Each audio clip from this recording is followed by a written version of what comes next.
Okay, listen, y'all. To be awakened, to be chosen, like really, come on, y'all. Like really awaken, like really have your eyes open to be woke. Let's be real. It's all about living in the truth, okay? And like living in the truth means basically you're not living illusions, you're not living off your imaginations and in delusion. That's why God says to cast out all imaginations, right? Because the imaginations come against the truth. Imagination come against the word of God. Okay? Alright. And another thing about it is like these people who are living in their truth, that are chosen to be awakened to this type of lifestyle, they are the anointed ones. And this is why God says, touch not my anointed. Listen, for us to live in the truth, there are a lot of people that live lies, right? We all know that Satan, the devil, is the father of lies, all lies, right? So there are people that actually glorify living in lies, right? And they glorify operating in that demonic energy. So, like, when these type of people who live under these delusions, they try to come to people who live in truth, right? Come against the people who live in their truth. And when they do this, what the people who live in their truth does is shine a light on their darkness, right?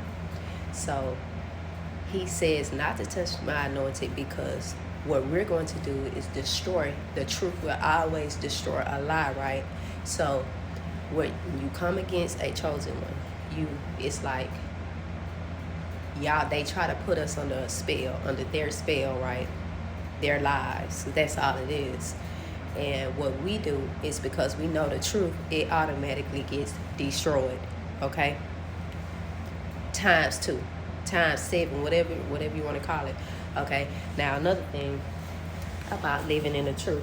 Okay, this probably gonna be maybe the longest video I've ever made, because usually I make like little 1 minute and 30-second videos. Now, what was the other part? Another thing in the Bible, it says about how everything's gonna pass away. The old earth will pass away, heaven will pass away, but the only thing that stands in the end is the word of God, right? Listen, God's true goal really is for us to live out the rest of our days in truth, right? He wants us to live truth, in our truth, so that nothing can come against our, truth. Now, and another thing, like in the end, it talks about how there would be perilous times.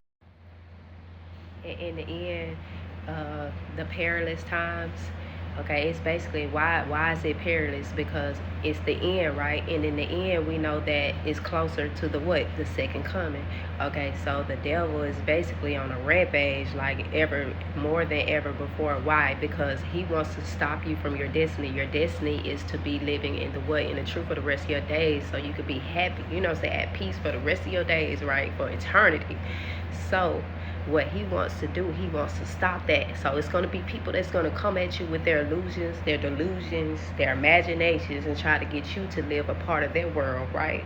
To try to stop your light, stop you from shining. You get what I'm saying? To trap you under their spells, because that's what they do. They cast in their spells, their illusions, their deceit, right? So they want to stop you. So that's why it's perilous, because they gonna come for you, right? They gonna come for you, and they gonna try to stop you from living the truth, and they're gonna try to put whatever they're under, they're gonna try to put you under that same thing, so you won't come out on the other side. And listen, when the second coming happens, right?